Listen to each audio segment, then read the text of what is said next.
What up, y'all? It's Season Love, SZNLUV, that's who I be. And welcome to another episode of the Money Healing Monologues. Over here at the Money Healing Monologues, I like to open up a space to speak about the development of Black wealth, health, and excellence. So, join me every single Monday where I like to reiterate, reteach, and dissect some shit that I just think us as a Black community should speak about. And of course, the purpose of this is to open up a conversation, so please feel free to comment down below. Let me know your thoughts, if you agree with me, if you disagree with me, if I ruffled some feathers, whatever the case may be, comment down below and let me know. Man, it's good to be back, for real. It's good to be back on a podcast. I did take a month off. The month of March, I took off completely from the podcast, so I have not been posting as I regularly do every Monday. So this is like our first episode back for the official spring season. I'm so grateful that we're in spring now. Thank you, God. Thank you, God. Yesterday was my birthday, and it was honestly like the best day ever. My friends really did what it do to make my day as special as possible, and I am just residing in this beautiful feeling of gratitude and happiness, and I'm just so grateful to be here. I'm grateful to have you here listening. Since I don't get to see the comments and stuff, or any type of comments on like Spotify or Apple Music, I decided to make the Money Healing Monologues its own social media platforms. So you can now find us on Instagram and TikTok at the Money Healing Monologues. I'll definitely put the @ in the description box down below if you're listening in on YouTube. And on Spotify, Anchor, and Apple Podcasts, I'll figure out where I can like insert it, probably like in the bio, or maybe there's a link I can put somewhere. But regardless, if you fuck with the podcast and you wanna, really, talk back to me, because I appreciate, the comments and stuff that I get on YouTube, if any. And I appreciate when you guys take the time out to actually answer the questions that are in the description box and in the question box. So, I want to make a nice little home for us on Instagram and TikTok, and see how much more people we can call in. If you're interested, definitely go and follow the social media platforms. I'm going to be really active on there every week so that I can just really get in tune and call in my community. So again, thank you to everybody that listens in every week, every Monday, or whenever you're listening to this episode. Honestly, I'm just grateful to have you, for real. But let's get straight into this episode. So today, episode 32 of the Money Healing Monologues, we will be talking about mental health. As you know, and if you don't, I like to go down who, what, where, when, why, and how format. And the how will always be a question that is down below in the description box if you're listening in on YouTube, and in the question box if you're listening in on Spotify, Anchor, or Apple Podcasts. And the who, what, where, when, why, how format is honestly a way for me to ask myself the right questions in order to get to the root of the issue, because it means a lot to me to have discussions that are meaningful, impactful, and purposeful. So the who, what, where, when, why, and how format is a beautiful way for me to get my perspective out the way that I want to, so that it can translate to you guys in the most clear and effective way possible. Starting me off with my who, I asked, who does it affect? Who does mental health affect? And I said, everyone. I feel like mental health affects everyone. I think to some capacity, everybody suffers from mental health issues simply because of the system that we have been bred in. I said it's a nationwide pandemic, and some people may see that as a stretch. You let me know what you think down below in the comments, but that's what I think. I think that mental health affects everybody. Bringing me into my what, I ask, what is mental health? What is the actual definition of mental health? And I said, it is our emotional, psychological, and social well-being. It affects how we think, how we feel, and how we act. And even more so, to bring that on another level, the way that we think affects how we feel, which in turn affects how we act. There's a YouTube video up on my channel in my season lifestyle segment where I talk about resonating and how things resonate with us, because it can manipulate our thought process, and then our thought process directly affects how we feel, our emotional state, and then our emotional state affects how we maneuver and act in this world. So understanding that, bringing me into my where, I asked, where do we see this affect our personal lives versus society? So I wanted to do like a internal external kind of comparison. So I said that it affects our personal lives when people, like when you become a bad person. I feel like, accountability isn't normalized in this society as of yet. But when everybody does get into the motion of holding themselves accountable, I think that we all can admit that when we were living in our ego before we started being on our healing journey, even me, and I be telling people this all the time, anybody that I talk to, anybody that I give healing to, or just my friends in general, when we have our deep and intellectual conversations, like I was once a bad person. And I feel like at some point everybody was some sort of bad person.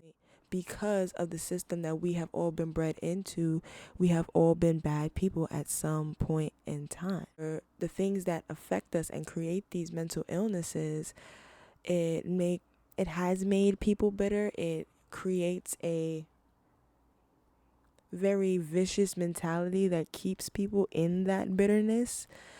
So I think mental health has a lot to do with the type of people that we become, I said, and to connect the comparison that we're doing from like society to person, I said that being a bad person, it equals and it trickles into people being neglected.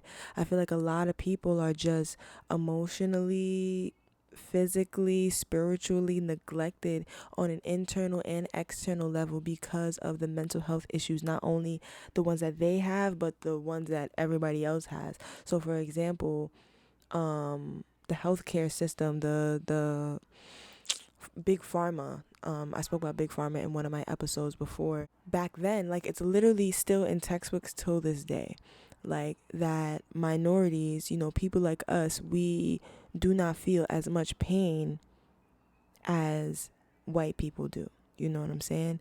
And that right there, even connotation being created to begin with back then in the first place, is an effect of somebody being mentally ill. And because they have been mentally ill, they became a bad person that chose to make a decision and implement something into history that will affect generations on top of generations on top of generations in one of the worst ways possible. Because you're talking about people's well-being when it comes to, like, hospitals, big pharma, the way that we're treated, the medicine that we're diagnosed with and shit like that, the symptoms and things that we're diagnosed with, like, all of that is now affected because of a mentally ill person. And I feel like that's just so fucking crazy, because look at the effect that has had on our people till this day.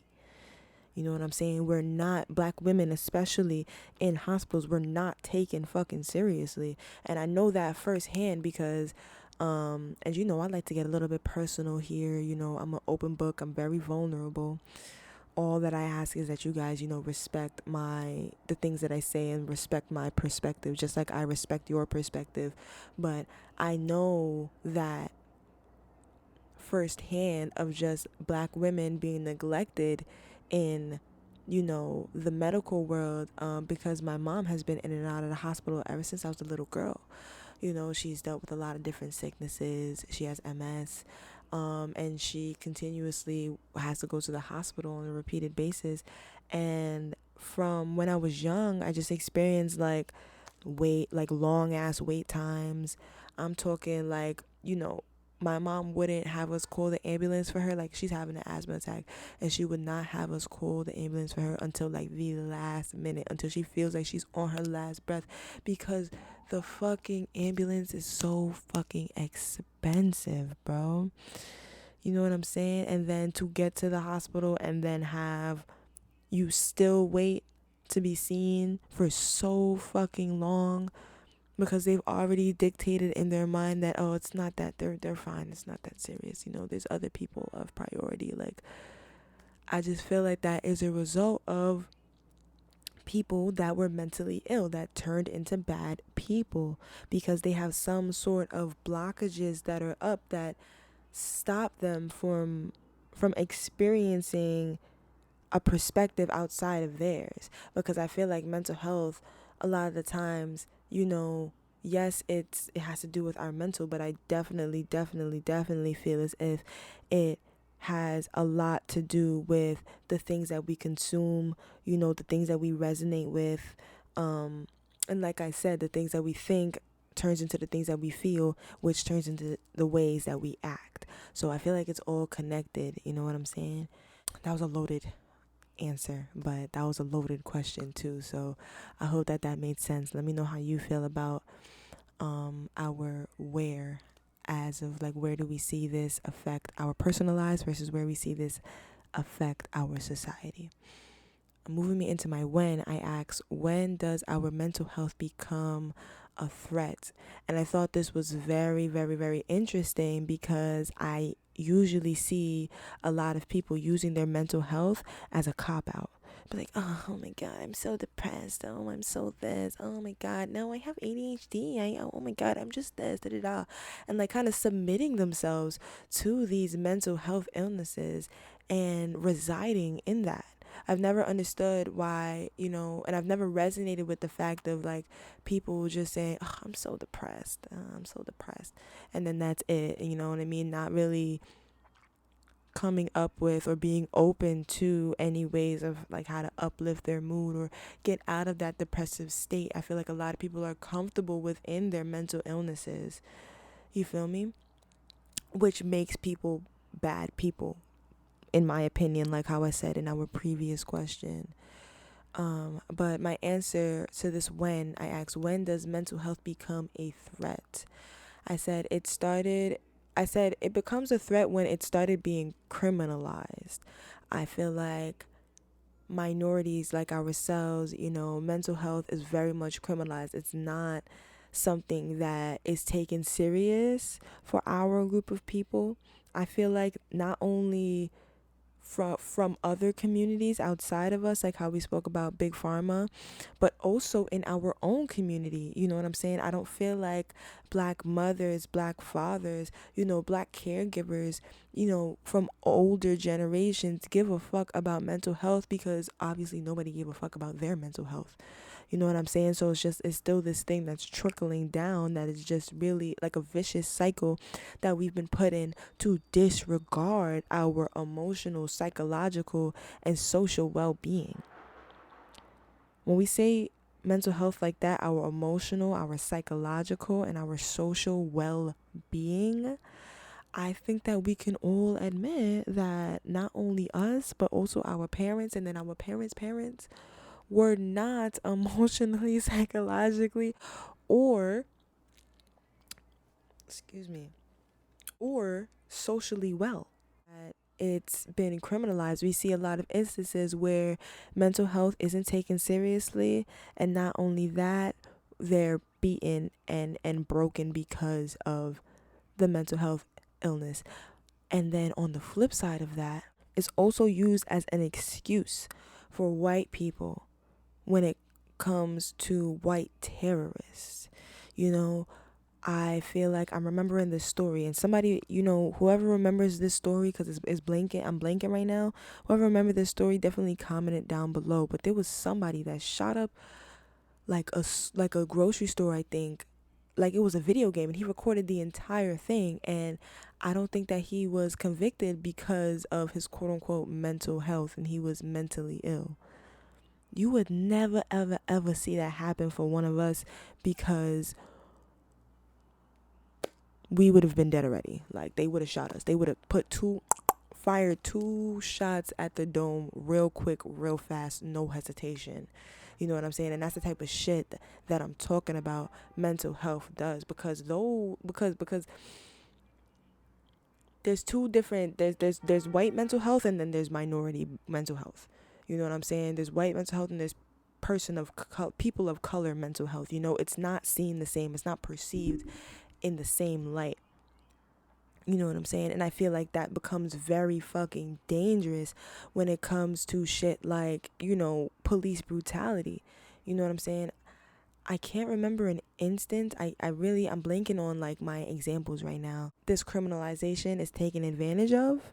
I feel like our mental health as minorities is taken advantage of. And that is very, very, very, very, very dangerous. I just think it's very dangerous. You guys can let me know what you think about that in the comments, but I think it's dangerous and white people take advantage. Moving me into my why, I asked, why should we focus on this as usual? And I said, I asked, why should we heal ourselves? More specifically, why should we heal ourselves? And I said, because we deserve this clarity. I feel like Black people, us minorities, we've been stripped away from a lot of education and resources for like generations. And I think that us learning ourselves on a deeper level, like I feel like my generation Z are really the pioneers, the trailblazers in this mental health shit, and just breaking the generational curses, and saying fuck no to things like jobs, our own parents, like things that just simply do not resonate with us. I feel like Generation Z is really doing the damn thing, and every generation after us is just going to be more and more and more of revolutionaries in order to shift the vibration of this earth. So I think that to further shift this vibration of this earth from what it was to what it will be, which is amazing, beautiful, and prosperous, which is what we all deserve, I think it starts with every individual shifting their mindsets on mental health specifically. You know what I'm saying? I think everybody needs to start taking their own mental health as well more seriously. You know what I'm saying? Taking your own emotional well-being more seriously, because it is that fucking serious, and you deserve that intention and attention to your emotional, psychological, and social well-being, because this is how you operate as a human in this realm. You know what I'm saying? You have to take it seriously so that everybody else around you can see that this is not a fucking joke. In my opinion, mental health is not a joke. It's not funny. It's not a key. It's not something to look over. You know what I'm saying? I don't ever look over my own mental health issues, and I don't look over any of my people's, or anybody for that matters, mental health issues, because it's just that fucking serious. And I feel like everybody should perceive it that way. I really do. I don't think that, it's anything to look over. We deserve the clarity at this point. We've been traumatized enough. Us minorities, we've been traumatized for years on top of years, on top of generations, on top of generations, and we deserve the clarity that comes with healing our mental states. And that's just how I feel about it. Moving me into my why, which will always be a question that is down below in the description box if you're listening in on YouTube, and in the question box if you're listening in on Spotify, Anchor, or Apple Podcast. The question for this week is, how is your mental health? Like, you can go as deep or as surface level as you would like, whatever you are comfortable with sharing in the question box and in the description on YouTube. but I want to know how your mental health is. How do you, or even how do you perceive mental health? I think that it's very important to open up conversations like this about mental health and get people more comfortable with talking about mental health, because a lot of people see it as a touchy subject. A lot of people may get triggered. It shouldn't be a touchy subject, and that's kind of what I want to translate with this podcast in general, of just the fact that these things do not have to be hard to talk about. Only if you choose to perceive it that way, and only if you keep choosing environments that aren't receptive to the vulnerability that you need to be in order to have these conversations. On that note, thank you guys so much for tuning into this episode of the Money Healing Monologues.